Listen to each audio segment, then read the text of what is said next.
Alright, welcome back everybody to LiveStream in the Moonshine. This is but LiveStream in the Moonshine number 311. This is actually going to be part number 19 of the letter. So if you remember guys, a few nights ago I played part 18, and it was a continued point of view from Rebecca. And that part started off actually making Luke seem like a decent guy, at least from Rebecca's point of view. But as we all know Luke probably all too well, if you've been paying attention and following the letter, Luke was not going to go out of part 18 being thought of as a decent guy in any way, shape, or form. Rebecca even made the mistake early on of telling Luke that he wasn't such a bad guy. If only she would have known how he would have ridiculed her and made her feel about an inch tall, or like a obsessive, stalker pretty much, for her being in love with Ashton Fry, I think his name is. She has loved him ever since they were kids, evidently, for like 20 years now. And, Luke basically put it in her mind that she was an obsessive freak and she needed to find a better man. He didn't really say it, but it almost seemed like he was implying, like, she should go after a real man like Luke himself. Somebody who's committed adultery on his wife, or tried to commit adultery, and been nothing but an arrogant ass for the entire time we've known him, and all these months that I've been playing the letter. So with that guys, we're going to go ahead and continue. We're continuing on from where we left off with Rebecca's point of view, and we're going to go ahead and jump right back into it right here, right now. Well, welcome back everybody.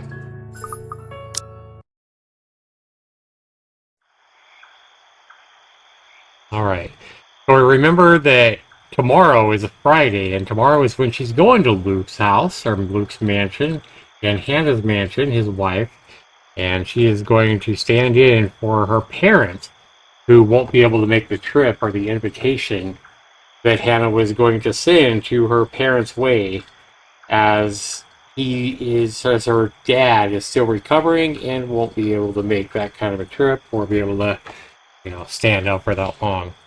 So we're going to go ahead and jump back in. October 28th, this is Friday.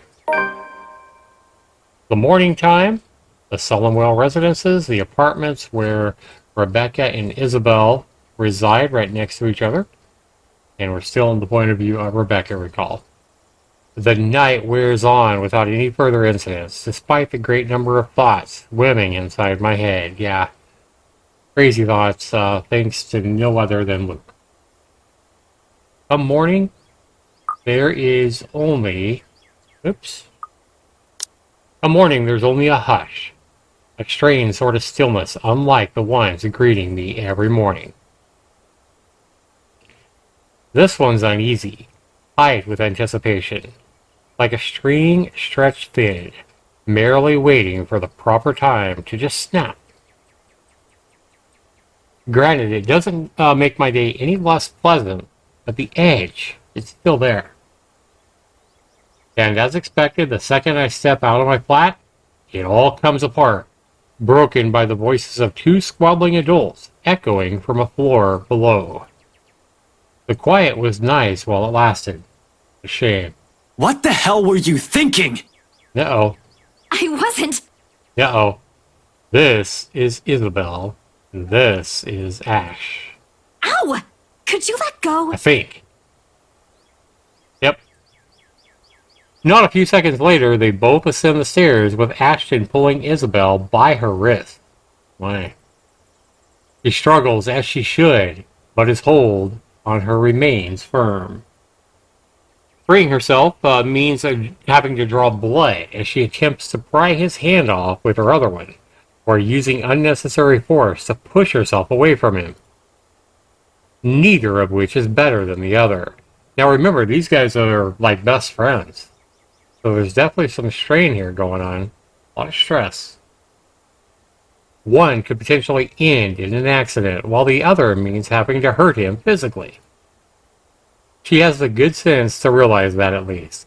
However, it doesn't take the desperate edge in her voice when she answers Ashton's temper with her own. So on they go, none the wiser to my presence. Do you have any idea how much trouble you could get in? Oh boy. That's why I'm asking you for help. Is this what you've been doing these past 3 days? Because this doesn't make... Rose died, Ash. He said, Is this what you've been doing these past 3 days? Because this doesn't make your case convincing, Isabella. Rose died, Ash. I know. Every single person in Luxburg knows. It's on the damn news. But that doesn't mean... People are missing. Some of those are my friends. And BRC's just covering it all up. yeah, the realty agency that she works at. You can't just barge into my office and expect me to do anything about it, right off the bat.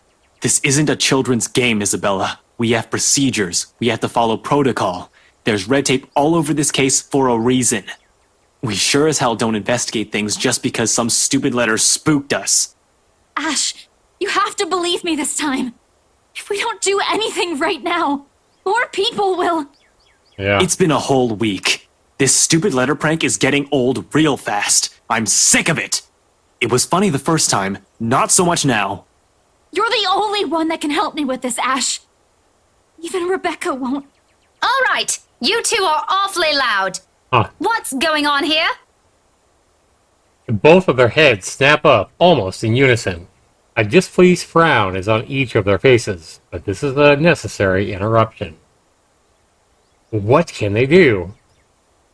People still in their units have already taken interest on the commotion, with some taking a peek behind their curtains, while others are bold enough to creak open their doors, if only slightly. Yep. Drama. People are always interested in drama, right? If they don't keep it down pretty soon, our landlady is going to show up. Getting a reprimand from her is the last thing I want to happen, first thing on a Friday morning, even if this is hardly my own fault. Well, if you want to continue this, you two better do it elsewhere. You're disturbing other people. Don't worry, we're done here. No, we aren't. Well, go out, Isabel, then you guys need to go out in like a cow field somewhere where you're not going to be disturbing the peace of all these people in this apartment complex yelling and screaming at each other. Becca, I looked it up. I called them. I visited some of them and... Okay. Which you shouldn't have done in the first place. Isabella, you're going to create more problems for us with what you're doing. A team has already been assigned to it. Leave it to us. Your precious team is looking at it the wrong way. Becca, it's not just Rose. There are others. The last bit strikes a chord, prods strongly at a memory. And that vicious smile already etched deeply inside my own mind. The image appears clear enough that at the mere mention of it, I stumble on my own question. What do you mean? The letter, Rebecca! It's not... It's nothing.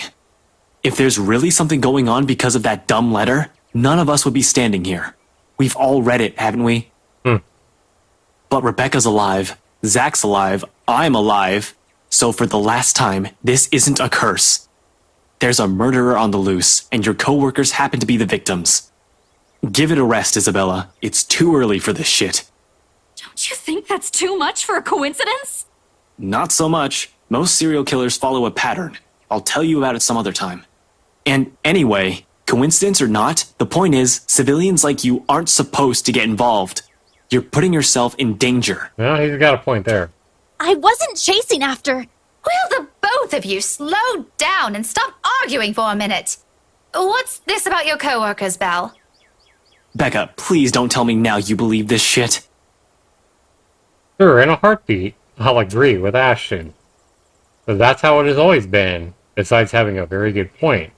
Really, they're the very same ones he'll make every time I ask him too many questions. But the fact of the matter is, that he wants to hear from me right now is far from what I've been sensing these past few days. Yeah, she's been seeing a lot of this zombie-it thing. It doesn't matter what Isabella or I believe on our own. Something odd has been happening around me, and that letter she picked up is at the heart of this. But however, I respond to the question in their faces. Only one of them will be pleased with it. Uh-oh.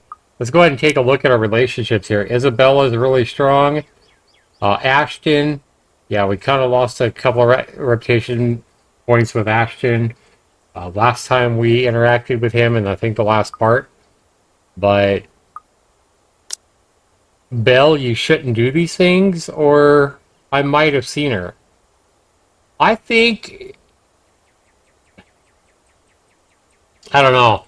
Rebecca's been really, like, not standoffish, but she's been really trying to chalk up seeing this zombie mansion bitch that she's been seeing as, you know, her own imagination or her being sick or whatever.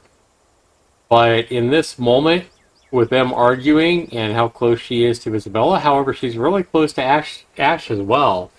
We learned that the last episode. But I think the right choice for her is going to be stand up with Isabella here and not leave Isabella alone in all this, because I think she firsthand knows maybe how Isabella has felt. And leaving Isabella alone with believing that she saw this mansion zombie thing all by herself is probably not the right thing to do. I think that we're going to make a decision for Rebecca to kind of give in and say, hey, I might have seen it. Ashton, in particular, won't be too happy to hear this. Yeah, so we increased our relationship with Isabella, looks like, and we nudged a little slower down with Ashton, it looks like. Imagining the look on his face doesn't take too much effort. His entire posture shifts the moment my reluctance shows. His shoulders are tensing, his brows furrowing, eyes gaining a sharp edge. He's already bracing himself for one disappointment. He's already bracing himself from the disappointment. And it will be a disappointment. Not in a million years did I ever believe I'll be saying this either. I might have seen her. Oh, damn. The woman Belle's been telling us about. The one she said she saw in the attic. Mm-hmm. The zombie bitch. Both of them stare at me like I'm gonna, like I've grown an extra head. And for a few moments, Ashton looks as if he's about to have a fit. Yeah, look at that surprise. That definitely looks like a surprise look.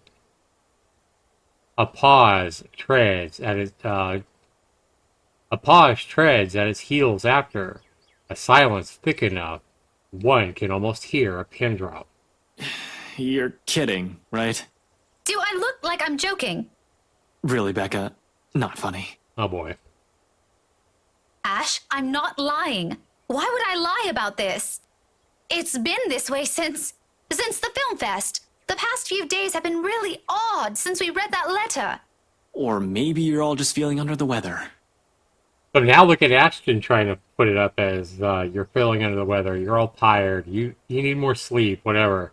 No, you couldn't possibly have seen a zombie bitch.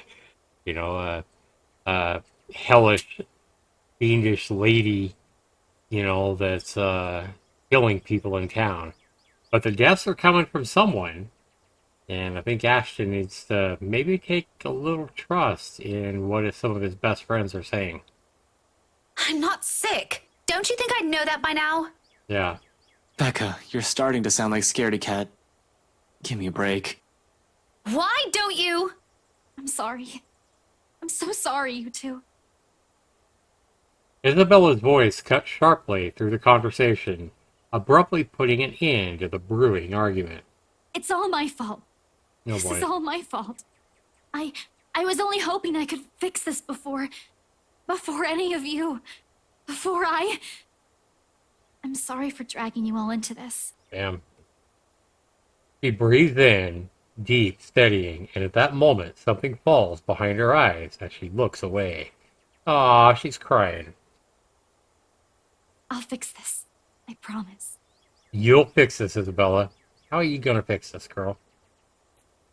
A quiet resolve. The same one I saw in her that night from just 3 days ago. But this time, it burns brighter. Even Ashton wavers at its sight when she looks at him straight in the eyes, gaze unflinching. Gradually, his grip on her wrist loosens. Belle, there's nothing to fix. The problem is... Just this once, Ash. Her voice, though small and lacking any force, stops him. Along with it, every sound, every noise dies around us. A hush descending as if the world is waiting for her very words. You don't have to come with me. But if I don't do anything, I am going to regret it. And she lays a hand on top of his. Gentle. Pleading. Almost intimate. If one does not consider the circumstances we found ourselves in. Please. Ashton will never tell a soul, will never admit it to himself, but it is in that short second that his own resolve breaks. The moment the hard edge in his eyes softens and he relinquishes his hold on her, letting his hand fall limply to his side. Wordlessly, Isabella steps back and runs off, leaving only a muttered thanks and a small, lackluster smile. Ah. Only after the last of her footsteps fade away does Ashton even move. Breaking the silence with one of his sharp exhales, before reaching up to pinch the bridge of his nose in a gesture of frustration and surrender. Did you really have to tell her that? What do you want to hear from me then? That everything's fine? No, I want all of you to stop putting these ideas in her head. None of it is helping. Never mind. Don't worry about her. I'll bring her back here. He's already poised to leave when my own instinct completely takes over. I reach out for him, gripping his elbow with the same unyielding grip, the action prompted by voices whispering at the back of my mind. He's already made it clear he's not going to believe me, but he deserves a word of caution. Who knows where all this will take us? How all of this will end? He shouldn't be caught off guard, beliefs notwithstanding. Ash, I know you don't believe in those things she's saying. And you know me. I'm less inclined to believe in those things as you do. But I've seen something. There's something strange going on here. You don't have to buy it. If you don't want to listen to me, fine. But please, try to hear her out. It's bad enough that Isabella goes off like this without telling anyone. I'm just worried something might happen to her if she keeps at it. Yeah. Talk to her, okay? As if she trusts me enough for that. Doesn't the fact that she approached you first about this, instead of me, already say a lot? Well, let's get a point there. A different kind of trust, though. Granted implicitly and never spoken. Sometimes too big. Too fragile to last. He falls silent for a long moment as he turns it over in his mind. In the end, all he manages to offer is a small nod before he departs, and a promise to, at least, listen to her, without the teasing or the jokes or jibes. A favor for me, and the least he could do for her. I would agree with that. This is as much as I can do for him, as well, until I've understood what's happening myself.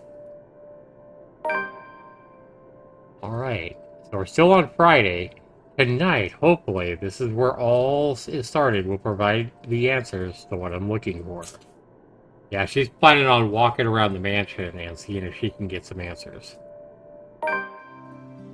The afternoon at the Immigrant Mansion. Except, the whole thing's off to a bad start, and all of a sudden, whatever Isabella claims dwelling in this mansion becomes the least of my concerns. Of all the cabbies in Luxbourne, I have to chance upon the superstitious one. Oh boy. Not as bad as finding out your car's starter refuses to crank on when it was still working this morning, yeah? But it's equally as frustrating when you're forced to walk the rest of the way. Oh damn. All because the driver got spooked. Isabella and him will get along so well. Oh boy. I do get his reasons. After all, I've had my fair taste of the bizarre lately. All of which might have been brought up on by that letter that Isabella found here. But you would think he'd at least be charitable enough to take me for a little closer to the house itself, not at a distance of 15 minutes away from it by foot. Good thing I'm not wearing anything too formal or too constricting. Yeah, good thing you're not wearing high heels, right? Otherwise, that short walk would have likely put me in a very bad mood, long before I have to suffer in a room full of strangers tonight. Although this soon proves to be a problem the second the driveway comes into view and I near the entrance. Severely underdressed is a total understatement to describe how I look. Cars worth more than any of my own apartment and childhood home combined line the mansion's front yard. Men and women decked out their best also flock near the entrance. Oh boy. Most are eager for the festivities to start, while some are simply idling about, enjoying the warm afternoon sun before it sets. But once the woman standing at the front porch speaks, their undivided attention immediately shifts to her. Presumably Miss Wright, from the confident manner she holds herself among present company. This despite keeping a far simpler appearance than the rest of her own guests, or not having her husband right beside her. Yeah, why would she want that sack of shit? She's gonna be surprised when she sees that this is Luke, that's her husband. A trait worthy of utmost admiration. At best, at worst, she's the envy of every woman, the subject of every gossip in Luxbourne. Welcome everyone. And Mom said we could have been good friends. I can't even picture myself mingling with the kind of guest she has. Though I admit she does seem familiar now that I've seen her this close. Memories of sitting in a vanity not mine, being dressed in clothes too fancy for my own taste. They flit briefly in mind until her cheerful tone rises above the buzz of her own enraptured audience again. Please make yourselves at home. I wish I could share her enthusiasm, really.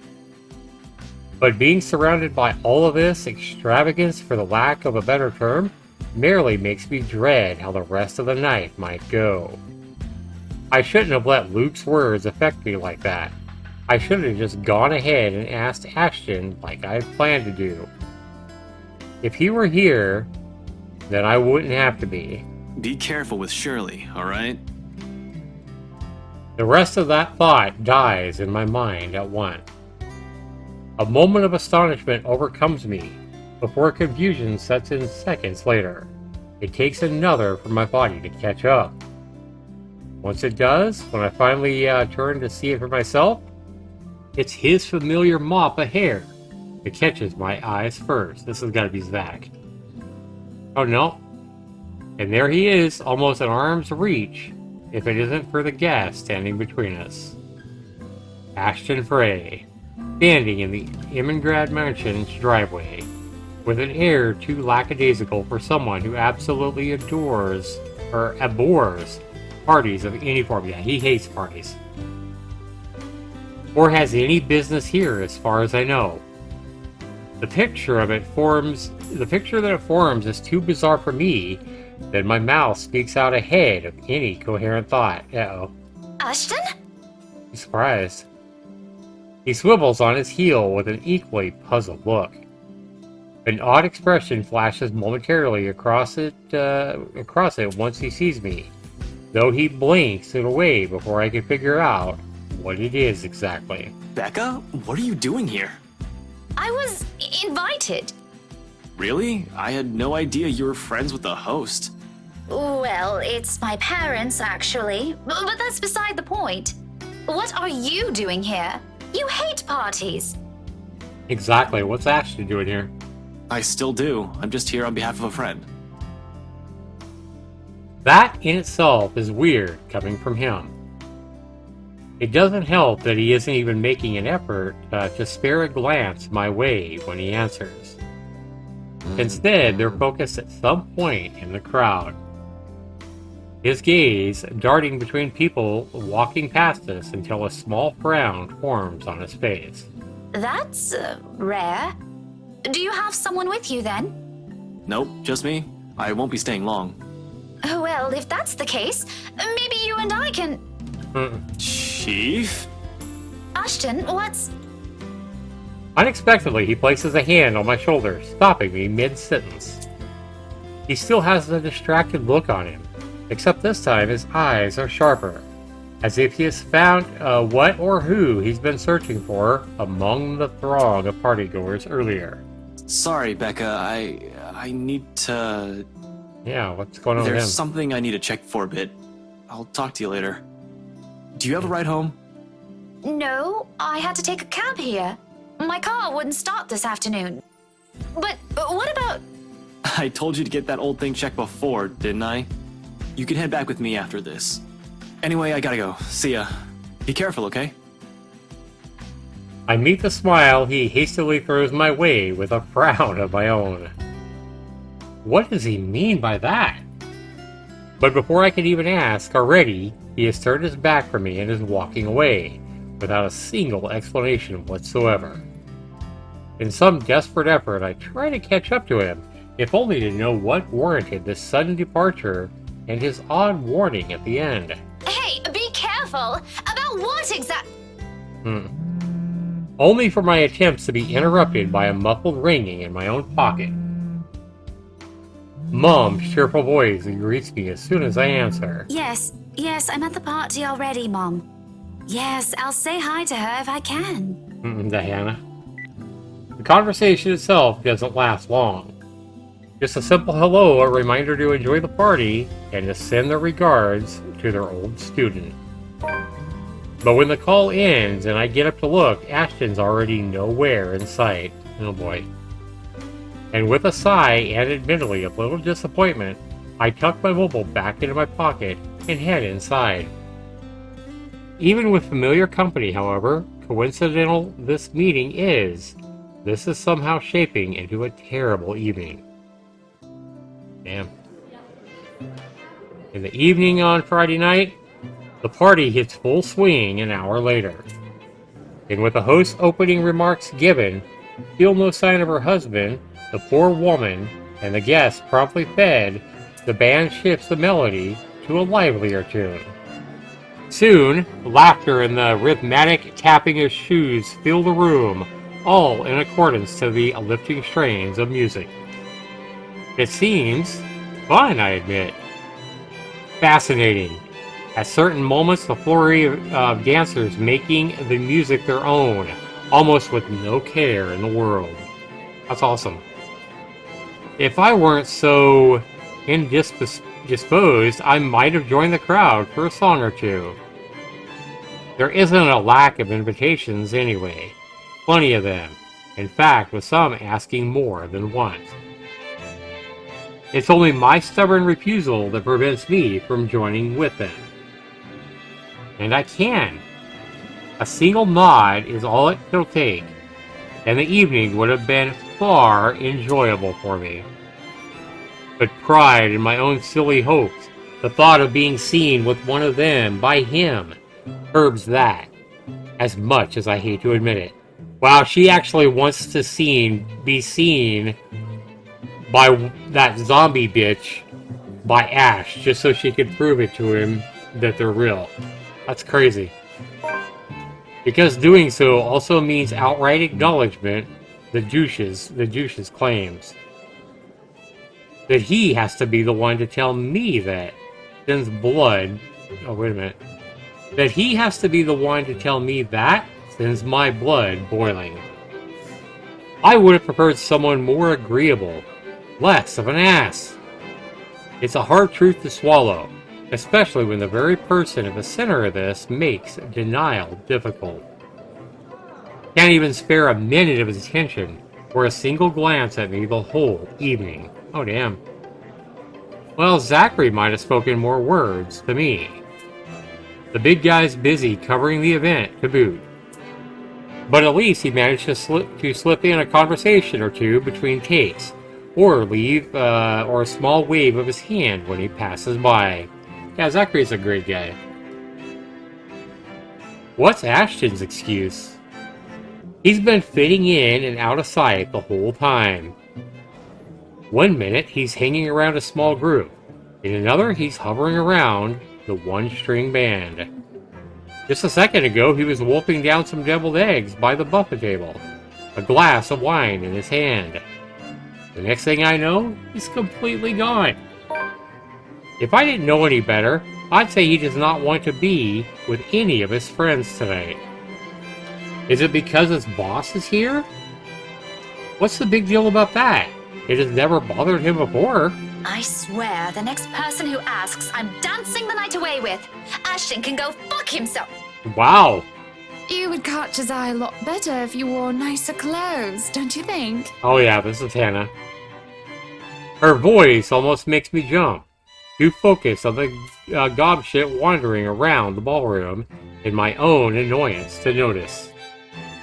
If she's heard any of my profanities that I've mumbled, or she's taken notice of my discomfiture, she's made no comment on it, merely greeting me with a smile and when I turn my attention to her. Miss Hannah Wright gives off a whole different air when she's not speaking to an audience. Homely, a bit too friendly for my liking. But I guess that comes from being raised in such an environment and having to deal with pompous, snooty people like her husband. Though I suppose nothing has really changed from years ago. I remember her carrying herself in the same manner during that one and only visit. Does she remember any of it? I wouldn't be surprised if she doesn't. It has taken me a while myself. She's probably met a lot of people like little Becky throughout the years. Might have already forgotten about me and my parents. People like her thrive on connections after all. Nevertheless, I return her smile, awkward and stiff as it might be. Didn't realize the housewarming was going to be this fancy. I would have gone with a nice dress if I knew. Oh, you're fine, dearie. It's only really the parvenus, those who climb, that come to these parties all dolled up. Quite the black-haired beauty, isn't he? It takes me a while to realize who she's talking about, until Ashton walks by again in closer proximity than any of the times he's done so far this evening. Still without a look of acknowledgement our way, though, even if Miss Wright speaks loud enough to catch the attention of anyone within earshot. Who, Ash? You know, you really shouldn't have turned down those offers. If I wasn't married, I'd happily go dancing with those young men. But you said a name. Ash. That's the exquisite lad you've been looking at all this time. I don't know him, and I'm the one hosting this party. That must mean you know each other. She's pretty smart. Is he your boyfriend then? Because that would explain those rejections. The rejections, huh? This isn't the first time someone has made that assumption. Almost every student I've had in the past did. My coworkers, more often than not, assume he is my boyfriend. A few of my neighbors also think we were an item. Not that Ashton has ever reacted to any of those. He's been quite indifferent about it, in fact. Still, the heat of a blush creeps up my cheeks, a denial ready, despite wanting it to happen so badly myself. Yeah, she really wants Ashton to be her boyfriend. What? No, that's ridiculous. He isn't my boyfriend. Not yet. Such a violent reaction. A simple no would have sufficed. Many here would be happy to hear it. And I haven't been looking at him. I do my best to summon a straight face, but before her good cheer, it easily falters. That's right. You've been staring. Quite heatedly, in fact. That's funny. Although I'm not sure if you look like you want to kiss him or kill him. It's more the latter currently. Just don't go murdering him on my property. Right? Yeah. I don't want to walk into a room and suddenly find a body there. Oh, wow. It's infectious in a way. No sooner I find myself enjoying our chat more than I've imagined myself doing. Although her attention briefly wavers at one point, she remains a good companion. Even more once I've mentioned who my parents are, her face quickly lights up and fondness graces her face, despite the meaning from several years ago being a short one. But of course, there are some things we really can't avoid talking about. After all, it's one of the few things I remember her asking me, the moment she spotted little Becky in the room. Do you have a boyfriend? In retrospect, it's an odd thing to talk about as children, when there are loads we could have started with. Yes, oh, I remember you! You were the cutest little thing with glasses! And when we met, you were having boy troubles with this lad called something with an A. Ash? I believe I still have the clothes she gave me, chosen all so I could impress him. And even back then, Ashton has always been denser than a rock. In that one attempt to get him to notice, it backfired spectacularly. Sure, he's keen, he's a detective, for heaven's sake. But feelings, more often than not, escapes him. What was it again? Aaron, Alan, Adele, Albert, Alexander, Andrew? This makes my whole talk all the more embarrassing. And the more names she lists off, the more my discomfort grows, until finally my smile turns into a grimace. What will she think of me? Here she is, married to a man she almost probably loves at that. And while I'm still stuck in the same place, yearning for the same person, and they're so far away. Ash! That man is that boy! The same one. Yep. Man, she is smart. Oh, goodness me, after all these years! I can see why, though. He's quite dashing. You don't really need to announce it to everyone within earshot, you know? Keep it down. I'm so sorry, but it really is cute. Rebecca's so shy about this kind of stuff. She says that, but for a short moment, a hint of pity flickers in her eyes. I take that as a chance to change the subject before anything more can be said over the matter. I haven't even figured out how I should feel about the things Luke told me. Now I'm getting dragged into a similar discussion. So, this is a nice party, Miss Wright. Though to be frank, I doubt she'd be so willing to pass this up. The topic has already captured her attention. Please, Anna's fine. We're friends of a sort, aren't we? We must be friends, seeing as I know about your little infatuation, Becky. Don't you worry, dearie. You'll have your happy ending yet. I'm not too concerned about that, am I? That's not what I'm looking for. Oh? And what makes you think that? Doesn't everybody want their happy ending? Right? The idea of happy endings sounds like they're just for fairy tales. Makes me wonder how this whole visual novel is going to end. Just saying. And they are, sorta. I don't think you can just sit around, trapped in some tower and hope for the best. Right? If you love them, you have to fight for it, right? You're not just going to sit there and hope that everything will just fix itself on its own. Like everything, you have to work at it. I have to agree with Rebecca there. Hypocrisy. That's what this is. How dare I preach about something when it's exactly what I've been doing? And then, I go and act as if I'm entitled to any of it. That, by virtue, is us growing up together. He must return whatever I feel for him. But he's not allowed to look at another because I'm the one who has stayed by his side the longest. When, in the first place, Ashton has always been his own person. This is something I cannot force on him, that's true.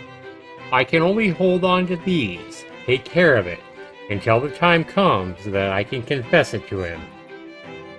Great, if he reciprocates. But if he can't, so this is one of those, like, this is one of those, like, lifelong friend kind of things that I've heard so much about. I've never been in this situation, but I can imagine that if you were friends, really good friends with somebody for 20 years growing up, I can imagine how stressful that would be and how scary that would be to finally feel like you needed to, just let it out that you have loved them for so long. And the fear there that goes with, admitting that. The fear that they're not going to have the same kind of feelings and that's going to be really awkward for them to hear. Well, I've never thought of you as more than a friend, I'm sorry. And how guilty that's going to make them feel and how much it's going to crush you to not have them reciprocate the same kind of feelings. Yeah, that could be really tough. If he doesn't reciprocate, selfish. I've been too selfish. How laughable that Luke's words still strike true up until now. But what do I know? I'm sure the daughter of the two greatest professors I've ever known is smart enough to know what she's talking about. Yeah? At one point, maybe I would have easily agreed with her. However, the past 2 weeks have also seen changes in the way that I view things. As nice as these things sound, it turns out whatever I previously know may not even be true for other people, or even for myself. It is sobering and almost funny how things I might have said with much certainty before now has doubts muddying each of them. But there will be time to mull about these later, because when a hush suddenly descends in the room, a whole different issue rears. Yep, we know what happens here because we've seen this from Hannah's point of view. Especially when fucking Luke, strides into a now quiet ballroom, fashionably late, and oozing with the same pompous mien he always carries around with him. Good evening, ladies and gents. Enjoy. I hope I'm not too late in welcoming you all to the right mansion. Before long, Hannah leaves my side to join him, and it doesn't take a genius to piece it all together now. Welcome, one and all, to our humble abode. Tonight, if you have yet to find yourself in your roles, you are our ladies and lords of the court of your king and queen, if you would excuse my presumptuousness. Wow. So, enjoy the feast that has been laid out for your senses as we only allowed the best to be served. Enjoy the rest of your night, everyone. His attitude, the manner he carries himself around people, is unfamiliarity with that part of the city. Of fucking course. I should have known. Although I'm partly at fault here. Tabloids and the gossip columns have never really been my thing. I should have also expected that, whatever Luke fucking Wright is, some sort of drama will certainly follow. He seems the kind of person who revels in it, figures it'll find him on his own, even when he's not asking for it. And there it is. It happens amidst a round of applause and hoot. The people lagging behind the crowd they've gathered does not catch on, until the cheers turn into several scandalized gasps. I am pregnant with your little bastard. You promised me you'll take responsibility. God damn it, Luke. I finally got you to talk to me after months of silence, and you do this to me. Yep. What do you mean you're pregnant with? Luke, is this true? Lies and slander, woman! Security! Yo, Hans, take her out of here before she makes an even bigger fool of herself! You made a bigger ass of you. No, you do not do this to me. I was so ready to leave my stupid oaf of a husband. I told you to leave that damn wife of yours. Damn. Look at her. Does she look like she wants a baby? Does she look like she could take care of a baby? She is drunk. The commotion doesn't go any further, despite the drunk woman appearing like she has plenty more venom to spill.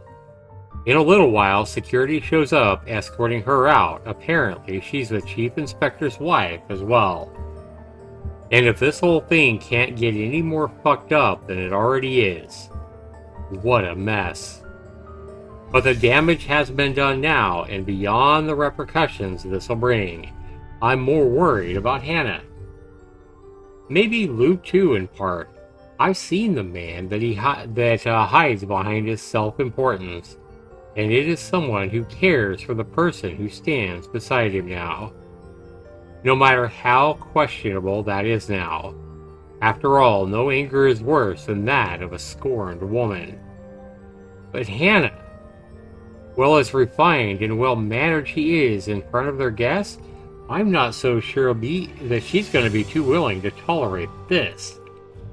Her party, her home, her husband, and that woman has just dared to walk all over it. And when I glance at her, there's only defeat, a weary slump on her shoulders, and a certain depth to her breathing. Like the fight has already been drained out of her long ago.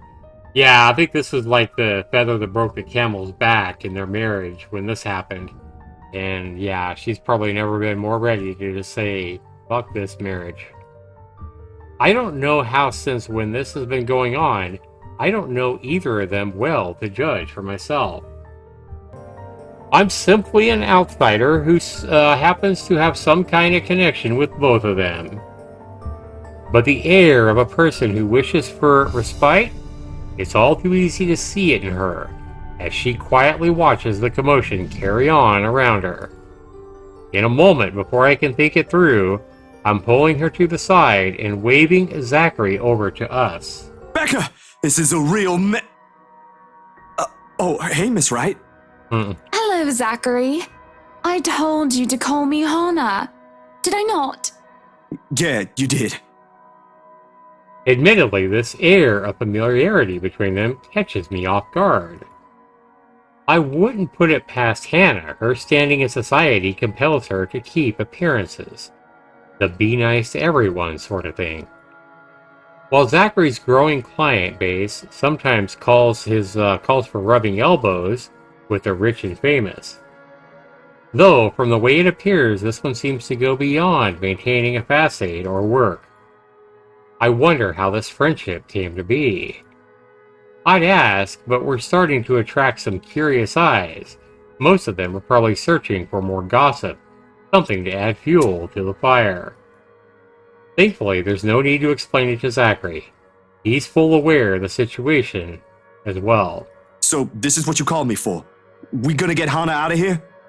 That'd be great. Soon, he's leading the three of us out of the ballroom. Anyone who dares speak or approach us on our way out, I shut down with a sharp glare. Damn. The evening, in a few steps, we're out, away from the commotion and the suffocating tension. I don't stay long with them, though. Even I want to. Ashton's still somewhere in that crowd. I've got to go back for him, at least. No matter how much the idea of that alone sends an unpleasant twinge in my stomach. Hey, I gotta go back in there. Completely forgot my bag like an airhead, and I'll see if I can tag Ash on the way out. You'll be fine here, right, Hannah? Not to worry, dearie. I'll just be right here. Zach will be with you if you need anything. Besides, it seems Zachary can handle this without another person helping out. In fact, for some reason, I've got this strange impression I might be intruding on something, if I elect to remain. Better to entrust this with someone she's comfortable with. And though it might be a little inappropriate considering what has transpired, a smile worms its way to my lips as I leave. That's funny. Good for them, I suppose. Chatter has just exploded throughout the whole ballroom once I return. Worried murmurs, clicking of tongues, and inappropriate gossip filters through the thick tension of the room. Most of them haven't even left the premise, and they're already all talking about it. Tomorrow, it'll be on the news for sure, in every local broadsheet and tabloid in Luxembourg. No wonder Luke's knee-deep into damage control right now. And with the scandalous woman gone, he has turned his attention to the social media covering the event. Though so far, he isn't faring very well in the cleanup department. Now, people, we all know the drill. I'm sure you're all itching to get a start on those articles. Good thing Zachary isn't here. Yeah, no kidding, right? I can't imagine a man of his temperament dealing with someone like him. But if I read one word, see one picture about this come morning, even a single shot of the bloody wine glass the harlot held, you... Let me go back. I missed something. But if I read one word, see one picture about this come morning, even a single shot of the bloody wine glass the harlot held, you will all lose more than your jobs. Oh, damn. All right. Luke's diatribe goes on for another few moments, after which he excuses himself out of the area. There's a brief lull, a reluctant pause, before the place comes to stir again, but shortly the buzz returns. Dancers have once again taken to the floor, and their guests' excited talk begins anew. But I couldn't care less about any of this now. Simply standing in the middle of it already gives me a headache. When the stock has faded, I just feel bone tired. I've accomplished nothing of what I've come here for, and apparently Ashton's disappearance sometime during the commotion. I'm not sure what pisses me off more, that he ignored me for the whole evening and what might have left without even saying anything, or knowing he obviously has some other motive for being here. Yeah, he did promise her a ride home. Can't he at least trust his friends for that? He didn't have to hide it from me. It's just the last straw. No longer in the mood, I grab my bag and head out, more than ready to end this disastrous night as early as I can. And as it turns out, the night isn't done with me yet. Oh boy. Because no sooner has the porter closed the door behind me than I find myself standing alone in the foyer with the one Luke Wright. No sign of Hannah or Zachary. Just him and the agitated clicks his shoes make while he treads around the empty room. Away from the media's prying eyes and their guests' judging stares, it's easy to glean how much this scandal has him shaken. Not to the point where he has utterly lost his composure, he appears to have mastered himself enough not to. But an ample opening is there for a nervous edge to show up on the lines of his shoulders. What do you know? The man is not as tough as he makes himself out to be. Sure, I've seen this before, briefly in that 1 second in the hallway at school. It's a strange matter, however, to witness this out in the open. Behind closed doors, this is the real Luke Wright. Though maybe that's because he hasn't noticed my presence yet, busy as he is with his thinking. If he's aware, I doubt he'll be acting like this. His pride is one thing he'll always wear with him. Even now, when I place a gentle hand on his shoulders and he whirls around to face me, there's a second-long moment of anger flashing across his features before it dissolves into just confusion. He tucks it away as quickly as he can, but it does nothing to change the impression I've built of the man in my head. Daisy, must you be everywhere? We've only met 3 times, Luke. Quit the dramatics. Right? Besides, shouldn't you be aware of who gets invited to your party? If I was, there wouldn't be any of that scene tonight. That munter wouldn't even get an inch within this property. I'd banner off Luxborn if I could. He probably pawns everything off to the servants and Hannah. Pompous, elitist douchebag. Did you just come out here to lecture me about it? Because, Daisy, I can already feel one coming tomorrow. I don't need to hear one from you tonight. Yeah. You are a very unpleasant man. Right? So I've been told. Will that be all? If so, I suggest you go back and join every bloody goss in that room. Not everything.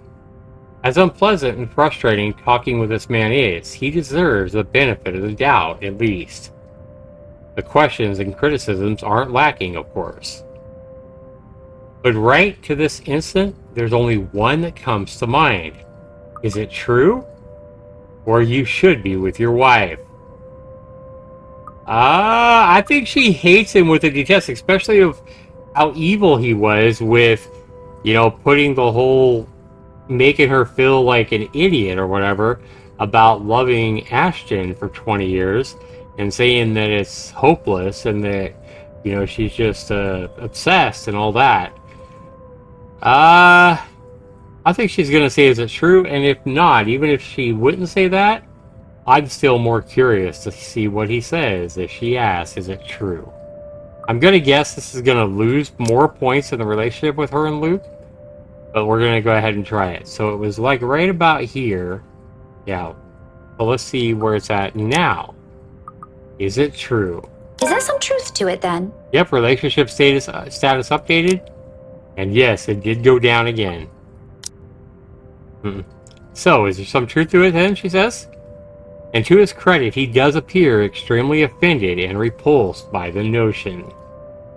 His mortified expression alone answers the question, but I want to hear it from him, even if he takes nothing short of a derisive tone just to answer it. Daisy? Oh boy. Oh, Daisy.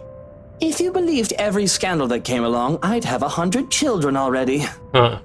Do me a favor and give me a break. I get enough of this false shite from the tabloids. Well, I'm sorry for asking. I just wanted to hear it from you. Douche. Wow. And now that you've heard it, does it change anything? Are we going to start seeing miracles now? A solution to poverty? Pigs flying in the sky! What an asshole. No, she's still gonna think you're a douche. Is some friendly concern such a hard thing to comprehend for you? He pauses at that. Suddenly, he doesn't know what to do with his hands, and in the end, he simply stuffs them back in his pocket and sulks. I'm not too shocked it has caught him off guard. There probably aren't many people who tell him that. He's a very difficult man to get along with. Zachary probably won't want to be anywhere near him, despite the man having the patience of a saint. Ashton, he can tolerate maybe, although I highly doubt that he can keep up with Luke. Dealing with him requires more than just patience. It's a huge mystery why I even still bother. And when the awkwardness passes, most coming from him, he merely glances away. Maybe. I don't need your stupid friendship. Good heavens! I really want to ask how Hannah's able to deal with you. He's interested, I can tell from the frown he shoots my way. He's likely wondering how I've ended up knowing her. I humor him any other day, probably tease him about it, and keep him guessing just to annoy him. But right now, I'm in a good mood. But my own patience is nearing its ends. After Ashton, after the whole fiasco here, and now him. He won't even answer my own questions properly. Why should I answer his? Moreover, there are other matters more important than that. His marital problems, first and foremost. His attitude follows right after. Concerns aside, I can't help with those. Those are things only he can fix, and it's definitely not by standing around here. So, with a slight wave of my hand, I end it right there, and I walk away from him. Although I can't resist the urge to glance back before I leave, if only to have one last look at the man that he really is.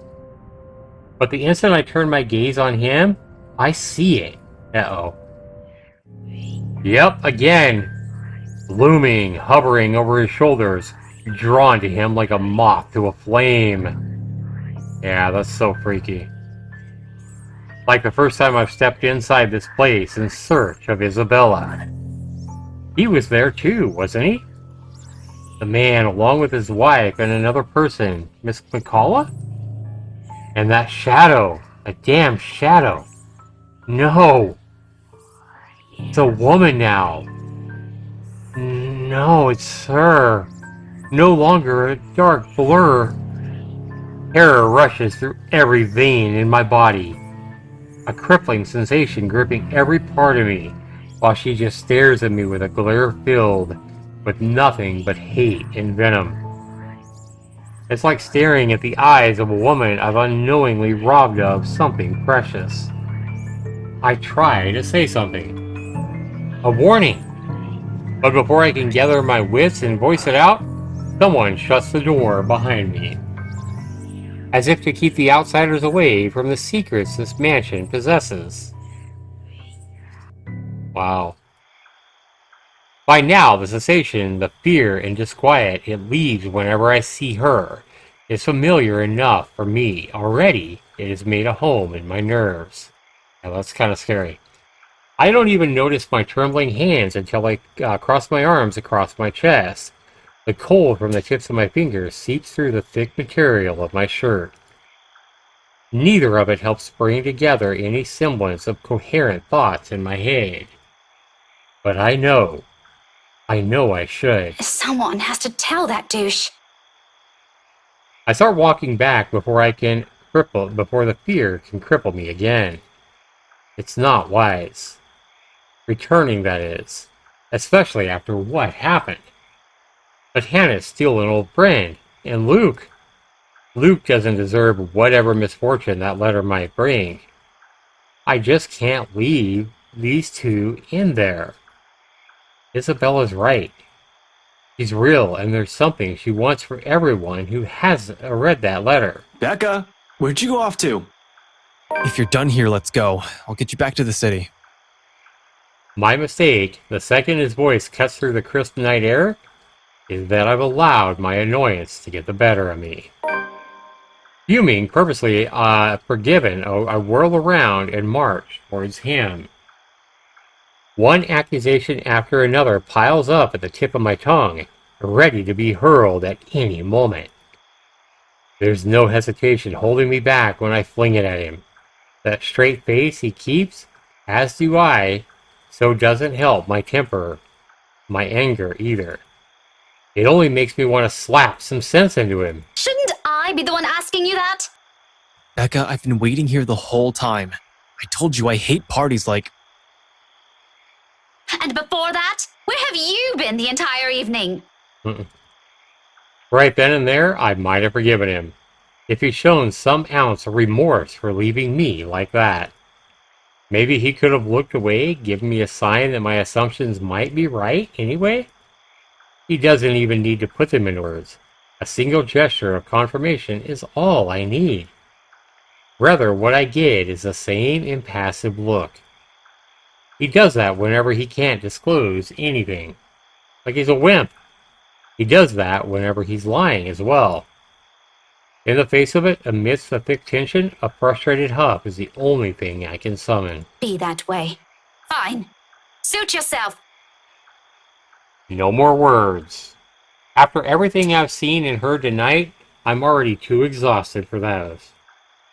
So without speaking any further, I simply walk past him and stomp over to his car. Although before I can pull open the door, he calls out, one hand outstretched, a gentle weight on my shoulders. Wait, Becca. He pauses, his brows furrowing and lips curving into a slight frown.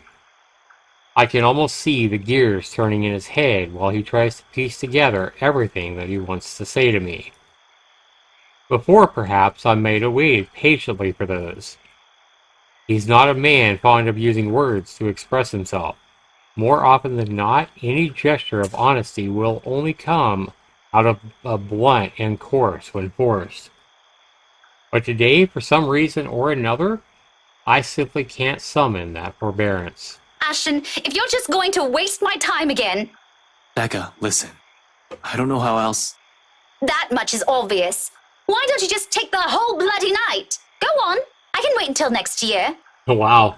Better yet, why don't you just keep it all to yourself like you always do? Damn. It's not like... Rebecca, will you hear me out first?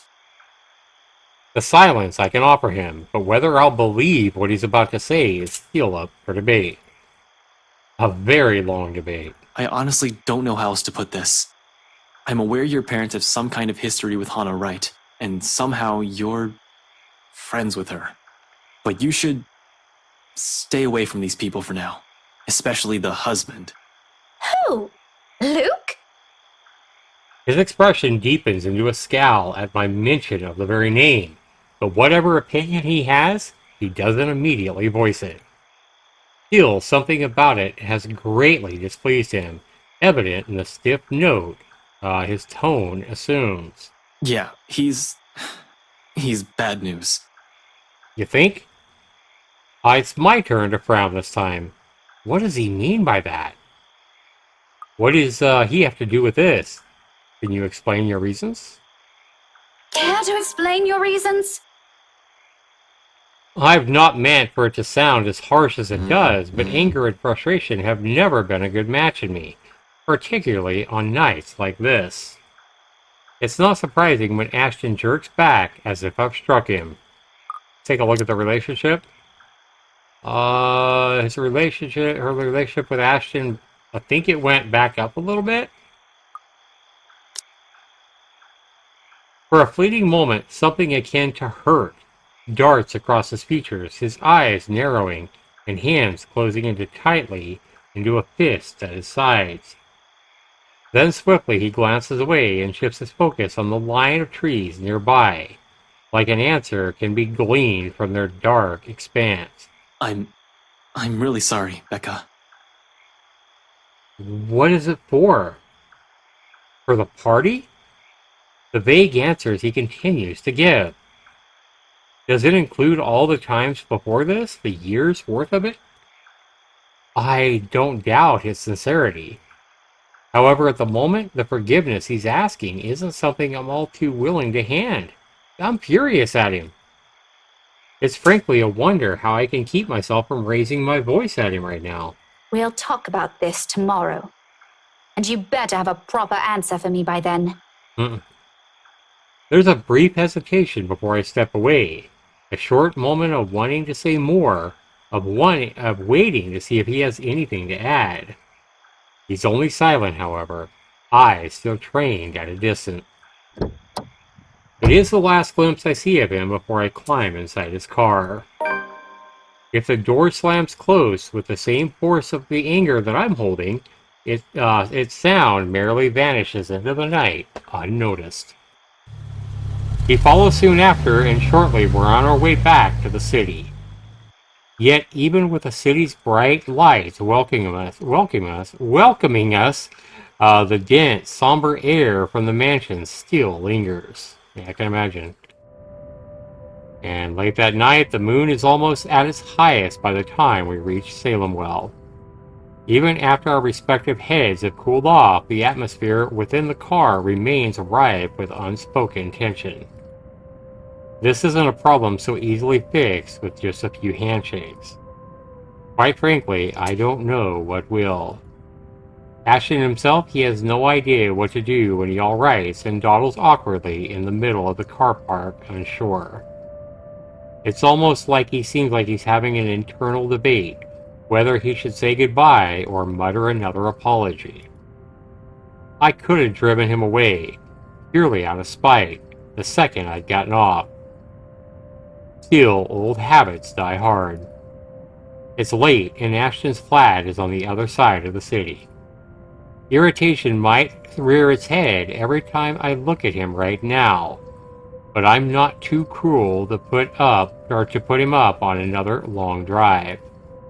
Especially when it still appears as if he hasn't gotten any rest at all. You can borrow the couch.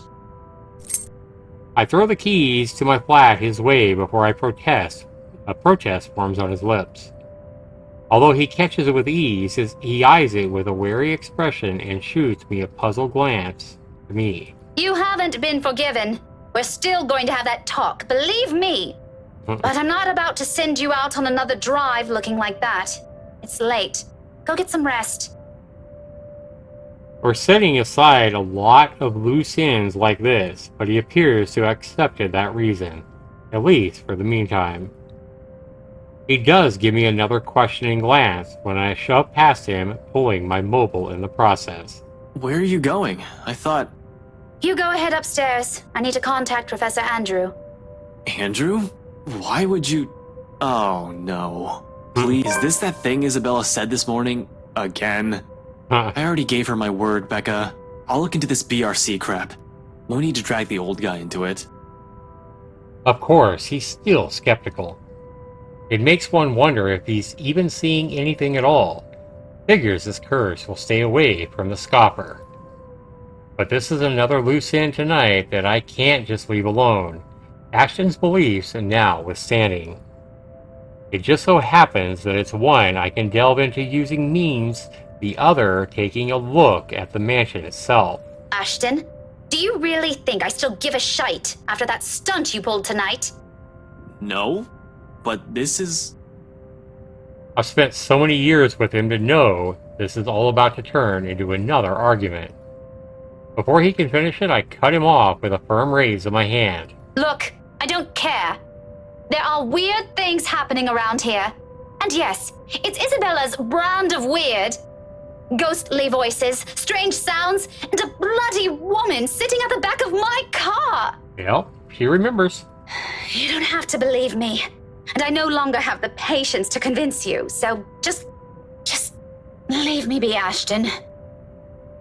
He doesn't push it any further, growing quiet instead, although I know he has a whole case of it prepared inside his head.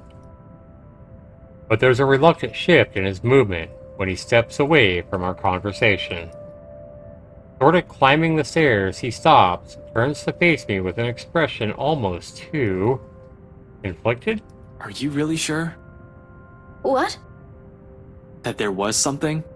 That you've been, seeing things? Yes, I'm very, very certain. Now go. And you better not break anything in there. The last time I let you stay over, it was that statuette Belle gave me. You haven't even replaced that one. The last of my reprimand goes both unheard and unanswered, and he disappears behind the stairs. If things aren't strained, he might have a quip or two about that, followed by a light banter. Instead, for just a long moment, I am left staring after him. There's something in the way he asks that nags me. Coupled with his expression, the whole exchange just feels unsettling. One that doesn't fade even as I gather my thoughts and my shift and focus on another, even as I dial Professor Andrew's number. And that is when it clicks. During the long wait for the professor, one stray thought emerges from the unease. Ashton has not intended for his questions to be a jibe. It's concern. For what, though? For my well-being? The letter's curse? The woman I mentioned? The answers for those will have to wait, however. Finally, the call connects and Professor Andrew's voice echoes from the receiver. Professor Andrew? Rebecca? It's late. Yeah. What can I do for you? I know, I'm sorry, but this is a bit urgent. After all, this is a more pressing matter. Our lives might be at stake, and we're still in the dark. Actually, I was wondering if I could ask you to do me a favor.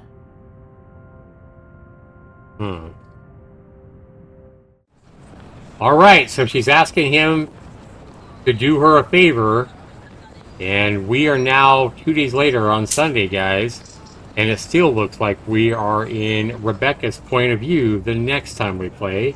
That'll be LiveStream Under the Moonshine number 312, and that'll be part number 20. So let's go ahead and save this here, guys. Rebecca here. Let's go ahead and save it. Let's go ahead and quit. Let's take a look at how far we progressed through Rebecca's point of view now. So only 62%. And we've done 3 parts now. The first 2 were pretty long. I think the first one was like an hour and 40 minutes. The second one went over 2 hours. And this one was 1 hour and 15 minutes. So we're talking about, for me reading, we're talking about basically 3 hours plus 2 hours. So 5 hours. We're only at 62% through Rebecca's point of view. So part 20 will be Rebecca's point of view. I believe part 4 of her point of view. And we continue to move along with 2 more chapters, 2 more points of view before it all gets wrapped up in what I assume would be the epilogue. Guys, I'm really enjoying the letter again. I do want to go and thank you guys for watching. And be sure you comment down below if you're watching this on YouTube. Let me know. Be sure you rate my video if you're watching on YouTube. This has been Zax79, guys. We'll see you back here real soon with Livestream on the Moonshine number 312, part 20 of the letter. This has been Zax79, everybody. We'll see you in the next one.